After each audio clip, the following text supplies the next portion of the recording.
So আজকে বানাবো হালিম, তাও আবার গরুর মাংস দিয়ে। তো এর আগের বার মুরগির মাংস দিয়ে আমরা হালিম বানিয়েছিলাম, আজকে গরুর মাংস দিয়ে বানাবো।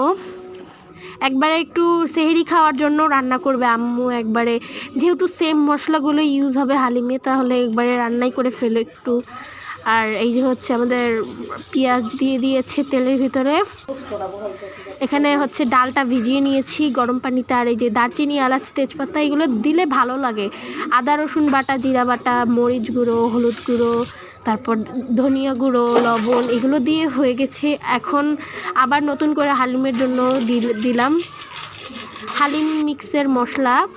আর এখানে যে কষিয়ে রাখা মাংসগুলো সেগুলো দিয়ে দিলাম হালিমের জন্য। কষিয়ে নিতে হবে। তো ফাইনালি দেখতেই পাচ্ছেন আর একটু কষিয়ে নিতে হবে। শেষ। এখানে আমরা এখন ডালগুলো দিয়ে দিব, একটু নেড়ে নিব। হয়ে গেল কাঁচামরিচ দিয়ে একটু।